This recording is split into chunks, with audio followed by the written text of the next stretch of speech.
Sou muito bom em comer, mesmo. Eu como 5 lanches do Mac, pra você ter uma ideia. Eu sou um animalzinho.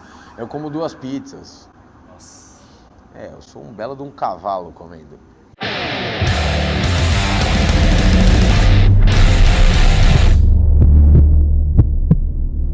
E o que as pessoas diziam sobre o senhor treinar arte marcial? O que falaram durante sua vida inteira? Ah, véi. Você não vai jogar bola? Véi. Vai lá dar de ninja então. E a gente vai sair com as meninas. Hoje tá todo mundo sedentário e querendo treinar. Eu não. Tô com 37, tô voando, meu filho. Tá tudo bem pra caramba aqui, né? Porque... E olha, já bebo socialmente, mas já bebi valendo, já bebi bastante, já fui moleque, já saí pra caramba, já bebi bastante, já bebi menos, já bebi bastante de novo, já bebi menos, já bebi bastante de novo, já bebi menos, entendeu? Porque eu sou um cara normal. Fumei cigarro, conheci a vida de moleque muito doido que sai e volta no dia seguinte. Tudo isso com a arte marcial no meio. E eu nunca deixei de treinar. Eu nunca faltei. Quando eu dizia que ia, eu ia. Eu treinei particular com o Shihan desde a minha faixa laranja. E eu nunca faltei em aula particular porque estava virado ou porque estava cansado. Aliás, falando em virado, eu fiz todos os meus exames, exceto o exame de terceiro dan. Todos os outros, o de preta, o de primeiro para segundo dan, todos eu fiz virado. Porque meu trabalho, meu outro trabalho, que é a música, que hoje eu ainda faço, né? Esse outro trabalho mais por gostar bastante do que até por dinheiro, mas eu gosto de fazer música. Eu sempre fiz na madrugada, né? E aí eu chegava de manhã e o exame tinha que acontecer. Então, todos 8 horas da manhã, nossos exames sempre foram 8 horas da manhã. Aliás, não consigo entender isso no Shihan. Por que mudou, né? Por que não é à tarde? Não, mudou. Agora mudou para sábado, antes era domingo. É domingo, né? O que mudou foi isso, mudou para sábado. Agora os nossos exames são de sábado, antes era de domingo, porque o Shihan quis ter o domingo para ficar com a família dele. Mas sempre 8 da manhã, sempre foi. O TAF, né, o nosso teste de aptidão física é 8 da manhã sempre. Os exames sempre foram 8 da manhã. Eu não sei porque que o Shihan é assim, mas ele é. Se um dia eu tiver o poder de mudar isso, eu vou mudar para as 2 da tarde. Acorda, toma um café, almoço. Tá tudo bem. Aí sabe o que vai acontecer? O aluno vai vomitar, porque vai comer pesado. A mãe vai falar que tem que tomar um cafezão. Vai encher ele de Nescau e ele vai chegar lá e vai vomitar no tatame. Inclusive, Pelo menos a gente não faz isso. aconteceu no meu exame de preto. Segurei. Segurou. Mas a sua ânsia de vômito é de cansaço. É uma ânsia de vômito diferente, não é de ter comido pra caramba. Isso pode acontecer com faixa branca também, claro, no exame de branca. Mas é que se o cara almoçar e chegar lá 2 horas da tarde, vai acontecer provavelmente. Então, aí junta um com o outro, né? A barriga cheia com esse cansaço aí que dá uma ânsia desgramada, né? E o senhor começou a dar aula na roxa, certo? Na verde. Na verde? Na verde eu comecei a auxiliar, né? Na faixa verde você pode auxiliar o mestre. Eu comecei na verde, lá no Rombo Dojo. A primeira vez que o senhor realmente parou ali na frente e falou... Hoje a aula é minha. Não podia fazer, né? A abertura de aula por ser faixa verde. Quem fazia a abertura de aula era o Shihan. Eu, de vez em quando, deixo alunos faixas verdes que têm vontade de dar aula, fazer a abertura de aula, mas é informalmente. Certo. Formalmente, eu não posso dar aula. Eu não posso abrir aula, fazer a abertura de aula, executar o ritual de abertura de aula. E aí, a sensação da primeira aula, para te ser sincero, eu não lembro. A sensação da primeira aula. Eu lembro a sensação de quando o Shihan disse que eu podia dar aula no lugar dele às vezes. Que foi sensacional, eu tive aquele negócio e tal. Só que eu tremia feito mesmo ainda estando longe do dia de dar essa aula. Assim. Ele falou, eu fiquei, como assim, Shihan? Ele falou, não, eu queria que você começasse a assumir algumas aulas aqui no Rombu e é isso. Ele falou, eu tremi feito um louco, mas eu assumi a missão. E missão pra gente que usa farda preta, todo mundo já sabe como é, né? Já era. E os seus alunos, efetivamente, assim, como foi a partir do momento que não era mais com o Shihan? Quando não é, então, não com o Shihan, a primeira vez que eu dei aula sem ser com o Shihan, eu dei no Nordeste.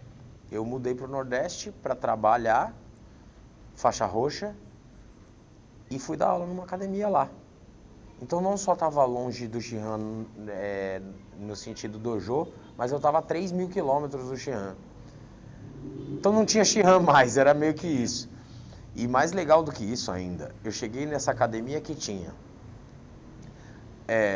aula de jiu-jitsu com faixa preta, Hélder Medeiros, esse faixa preta, conhecido como Bob Esponja.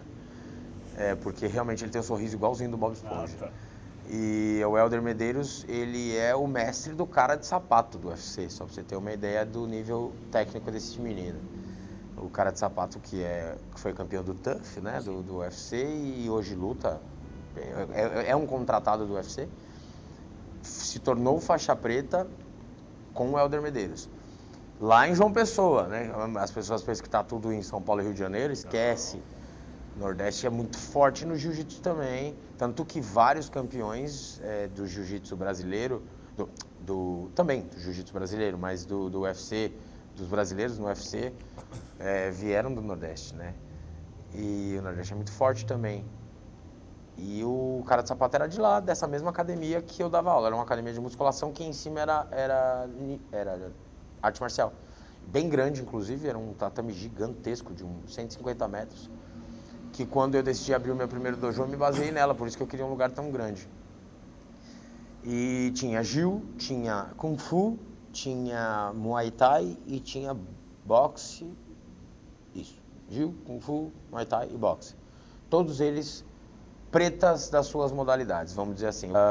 O boxe, o cara era profissional, ou seja, faixa preta, e o Jiu, ele era o Hélder Medeiros. E o do Kung Fu era faixa preta. Uhum. E eu era roxa. No meio desse covil de profissionais. E então eu tive que aprender a me virar rápido. Porque senão a minha aula ia ficar muito aquém daquela academia. E aí eu ia ser mandado embora daquela academia. Peguei alunos muito bons. Até hoje esses alunos, inclusive, seguem nosso conteúdo. Tive alunos bem legais lá, gente boníssima. Sempre acabou acarretando para a formação, para a filosofia? Sempre. Todos eles até hoje me chamam de senhor ou de mestre. E eu nem era mestre. Eu corrigia, mas ainda assim vinha mestre. Mas senhor, todos eles me chamam até hoje, me mandam mensagem. Um deles fez um intercâmbio no Japão. Não sobre arte marcial, da profissão dele. E ele depois me mandou mensagem dizendo como era lá, porque eu tenho muita vontade, óbvio, né? Mas, enfim, isso é outro assunto. Nem sei se eu comi uma pergunta sua, mas se eu comi, lamento. Não, também compensa. Se o senhor pretende talvez levar o nosso ninjutsu para lá, talvez trazer coisas de lá para cá também. Se o senhor tem interesse pro Japão? Sim. Na verdade, assim, a gente já faz isso. A gente tem a associação, né, a BNG. A BNG, a gente tem filiados do Japão. É uma associação que é brasileira e que rege o ninjutsu no Brasil. Rege não. Ela pode, se você assim desejar, te dar respaldo dentro do ninjutsu. O que é uma associação de fato? Uma associação é uma instituição sem fins lucrativos, com CNPJ e tudo mais, que se decide colocar a cara para bater para defender praticantes de uma certa modalidade. Existem associações, existem federações, existem confederações.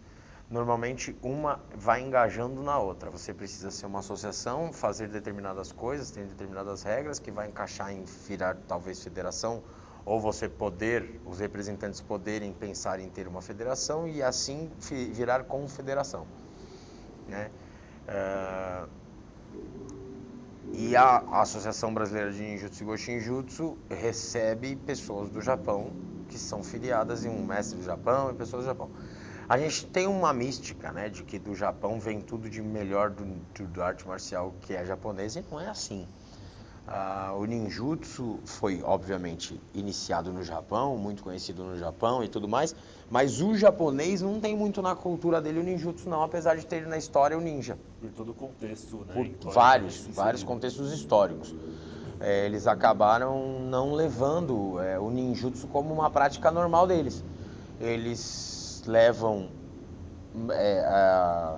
modalidades mais para o lado com uma herança mais samurai, apesar de termos nós no ninjutsu herança samurai, nossa escola também tem herança samurai, né, de Daito Ryu,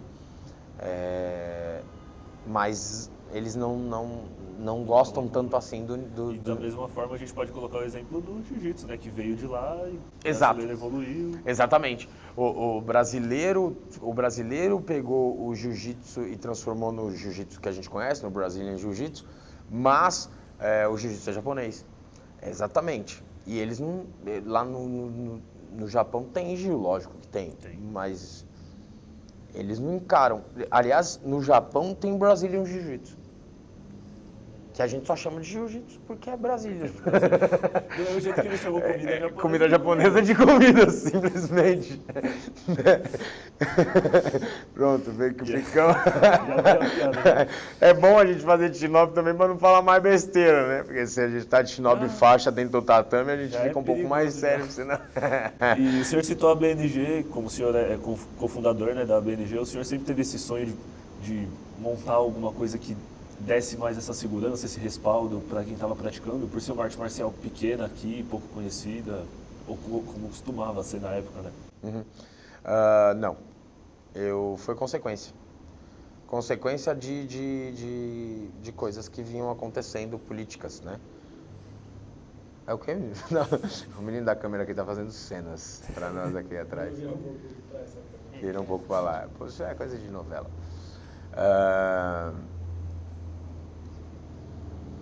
É assim, a política acaba entrando quando você começa a lidar com algumas coisas. E criar uma associação era para poder dar um respaldo. Quando a gente fala política, as pessoas pensam sempre em coisa ruim aqui no Brasil, né? Mas política é algo das nossas vidas. A gente precisa ter política para sobreviver. É política que faz o seu vizinho não entrar no seu apartamento. É política que faz o seu apartamento ter uma piscina que está limpa. É política que faz a gente poder andar na rua e a gente não andar na contramão. É a política que tomou essa decisão. Enfim, a gente precisa de política para sobreviver em ordem. No Brasil, a gente tem uma tendência a achar que isso não é verdade, porque é incrível que parece que lá dentro do Senado, lá em Brasília, no sentido político, né? Dentro do distrito, não, mas nem dentro do Distrito Federal em si, mas eu digo, nos lugares onde deveria ser executada a boa política, várias vezes é executada a má política, a política corrupta, mas é claro que não é a maioria, só que quando a coisa ruim aparece, ela se sobressai. A coisa ruim na arte marcial, de não ter respaldo, é que quando acontece de um mestre X, Y machucar um aluno ou fazer uma besteira, ninguém pode reclamar, ou se pode, não é em vias, em vias legais, óbvio, mas não em vias específicas. Então, para você entender melhor, é assim, se você quiser processar um advogado, você pode processá-lo na lei normal, né? Ou você pode processá-lo na lei normal, mas na lei dele ali que o rege, que é a OAB, né? Que é o órgão que diretriza, né? Não sei se existe esse termo que rege, que regra, que respalda o advogado. Então, todo advogado hoje é obrigado a ter OAB para exercer a profissão de advogado? Sim, Mas isso lá atrás não começa assim. Né? Em um determinado momento, talvez, um dia a BNG, sem nós ou conosco, ela se torne um órgão que possa se tornar obrigatório. Mas isso também é política. Hoje, ela é um órgão onde você se associa para ter respaldo. Então, pô, quero dar aula numa academia X, só que quem me dá esse respaldo, né? Para se eu quiser processar a academia porque não me pagou, posso acionar a BNG se eu tiver associado? É claro que pode. A BNG pode me ajudar? É claro que pode. A BNG tem advogado. A BNG pode sim te ajudar. Gera custo? É claro que gera.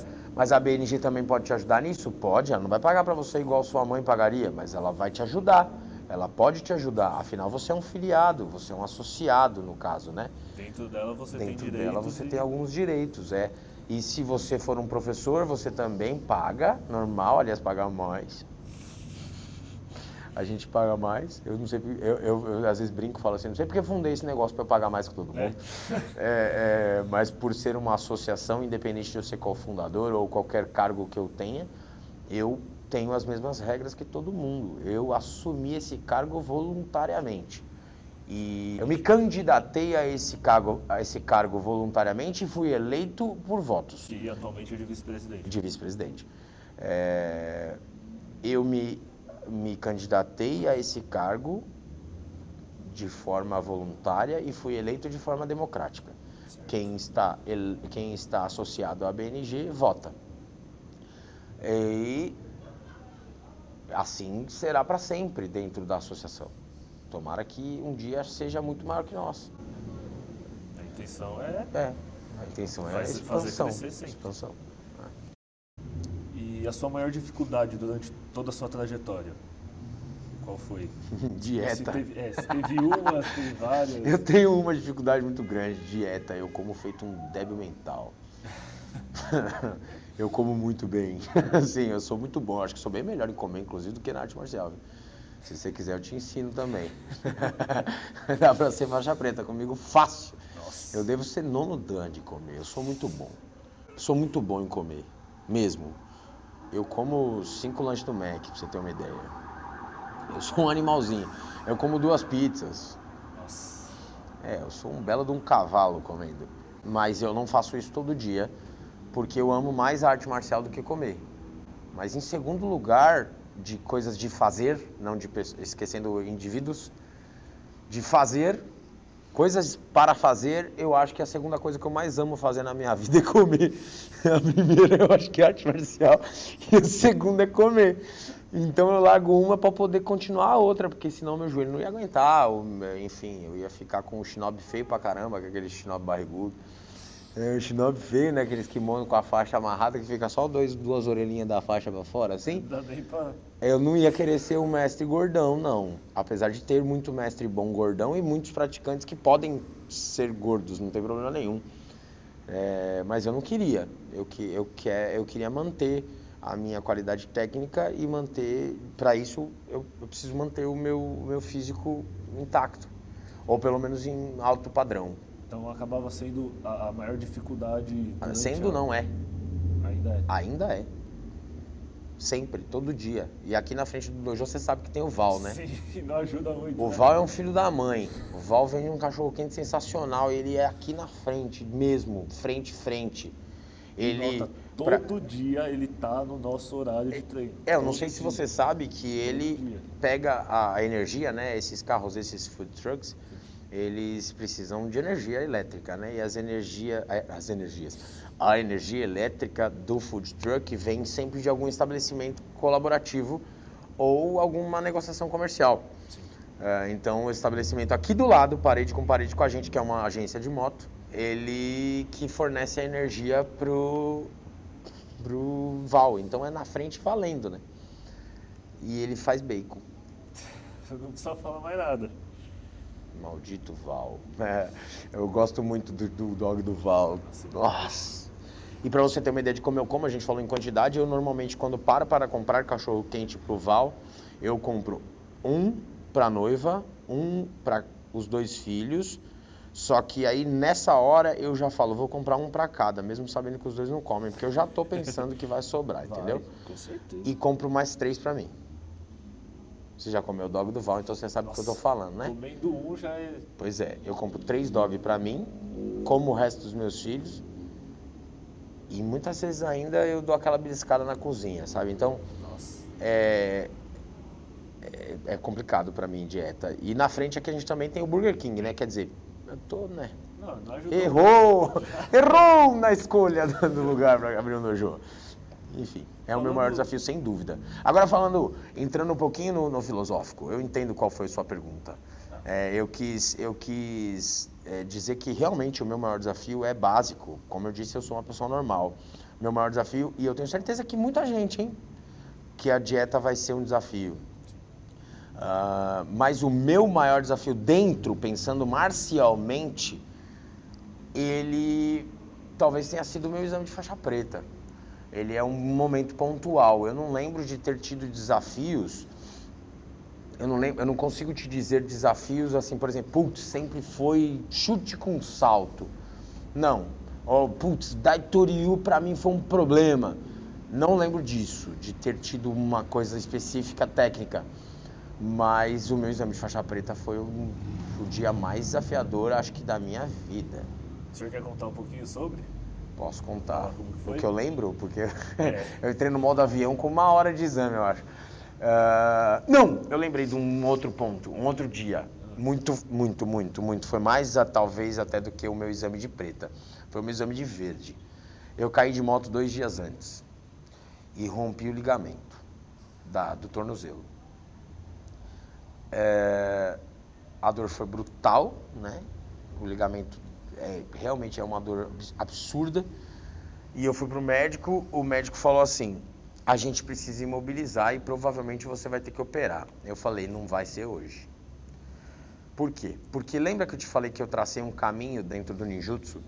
Eu tracei, eu vou entrar e eu vou pegar a roxa e eu vou dar aula e eu vou virar preta. Eu só tinha isso na cabeça. Eu entrei, aí eu disse roxa, porque na roxa a gente pode se tornar instrutor. E aí eu poderia dar aula e preta. Eram esses os meus passos. Roxa, dar aula, preta.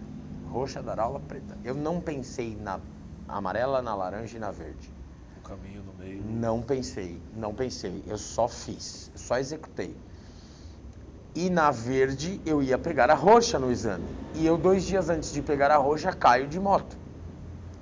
E a verde, a gente, na nossa escola, executa o quê? Projeção na Gewasa. Na Gewasa, você precisa carregar peso, você precisa levantar a pessoa, você precisa fazer queda, você precisa... Enfim, você exige demais do seu tornozelo. E eu estava com o tornozelo sem um tendão. Ele estava completamente rompido, igual uma corda de violão estourada. Puff, assim. Um elástico de dinheiro, né? Quando estoura o elástico, era isso, o meu tendão. Tava aqui dentro do meu pé, não dava para tirar e deixar em casa e ir lá fazer o exame. Então ele estava doendo muito. Eu tomei um analgésico, mandei o cara não portá-la, e se ele me obrigasse a colocar, eu ia arrancar. Ele fez um curativo, vamos dizer assim, enfaixou muito forte, mas disse que não podia ser mais forte do que aquilo, porque senão meu pé ia começar ia gangrenar meu pé até o exame, né?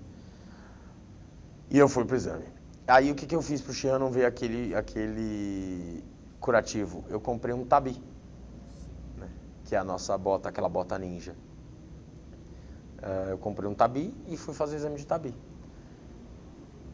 Cara, foi o pior dia da minha vida, muito pior do que o da faixa preta, porque era dor. A faixa preta eu tive dor 1 hora, que foi dor de cansaço, mas a dor de cansaço é diferente de uma dor de lesão, né? Eu tava com uma baita de uma lesão no pé e tendo que executar e não podendo mostrar pro Xian, porque eu tinha certeza absoluta de que eu ia ser tirado do exame. Hoje o Xian tá uma pessoa muito mais legal. O Xian na minha época era mais malvado, assim, ele era mais ou menos como eu sou hoje. E como eu pretendo ser sempre, mas pode ser que eu também mude. Mas ele, naquela época, eu tinha certeza absoluta que ele ia me tirar do exame se ele visse que eu estava lesionado. Porque eu não ia conseguir executar as técnicas, eu não devia estar lá, porque eu podia criar uma lesão crônica. E, enfim, deu certo. Eu passei, eu não tirei nota baixa, eu tirei uma bela de uma nota. E no dia seguinte mandei arrumar meu pé, né? Arruma meu pé porque eu preciso Depois fazer. que passou a missão. Exato, eu já tava com a faixa roxa na cintura, tava tudo bem. Eu acho que foi o maior desafio dentro da arte marcial.